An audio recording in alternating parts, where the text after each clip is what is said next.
বন্ধু বান্ধৱীসকল, হিন্দু ধৰ্মত তুলসী গছক বহুতো পবিত্ৰ গছ বুলি ধৰা হয়। কোৱা হয় তুলসী গছৰ শিপাৰ ওচৰত নিজেই ভগৱান বিষ্ণুৱে শালেগ্ৰাম ৰূপত বাস কৰে। বিশ্বাস কৰা হয় যে যাৰ ঘৰত তুলসী গছ থাকে তেওঁলোকৰ ঘৰত নকাৰাত্মক শক্তিয়ে বাস কৰিব নোৱাৰে। লগতে সেই ঘৰখনে তুলসী মাৰ কৃপাদৃষ্টি আকৰ্ষণ কৰে। তুলসীয়ে আপোনালোকক বা আমাক বেমাৰৰ লগত যুঁজিবলৈ শক্তি প্ৰদান কৰে, আমাৰ শৰীৰটো নিৰোগী কৰি ৰাখে। কোৱা হয় যে তুলসীৰ ব্যৱহাৰ কৰাৰ ফলত কৰোনাৰ দৰে বেমাৰৰ প্ৰভাৱ কম হৈ পৰে। তুলসীৰ সৰু সৰু উপায়ৰ ফলত ধন লাভ হোৱা দেখা যায়।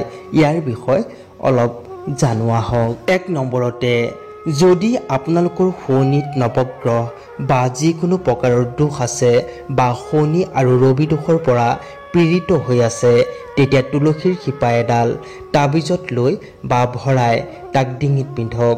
কোৱা হয় যে ইয়াৰ ফলত সকলো দোষ আঁতৰি যায় আৰু ব্যক্তিজনৰ ওচৰত পইচা পাতিৰ অভাৱ নহয়। ২ নম্বৰতে, তুলসীৰ শিপাত বা তুলসী গছত সদায় গা ধুই পানী দিলে নৱগ্ৰহৰ দোষ আঁতৰি যায় আৰু লগতে লক্ষ্মী দেৱীৰ কৃপাত ঘৰৰ পৰা ধন টকা পইচা অভাৱ কম হ'বলৈ ধৰে। ৩ নম্বৰতে, যদি দোকান বা ঘৰৰ পৰা নকাৰাত্মক শক্তিবোৰ দূৰ কৰিব বিচাৰে তেতিয়া তুলসীৰ শিপাৰ মালা বনাই ডিঙিত পিন্ধক, বহুত লাভৱান হ'ব। ৪ নম্বৰতে, ধন প্ৰাপ্তিৰ বাবে তুলসী শিপা ৰূপৰ তাবিজত ভৰাই পিন্ধক।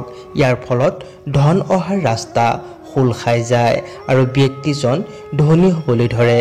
৫ নম্বৰতে, প্ৰতিদিনে গা ধুই আহি তুলসীৰ তলৰ মাটি লৈ কপালত ফোট লওক। ইয়াৰ ফলত ব্যক্তিজনৰ আকৰ্ষণ কৰিব পৰা শক্তি বৃদ্ধি হয়।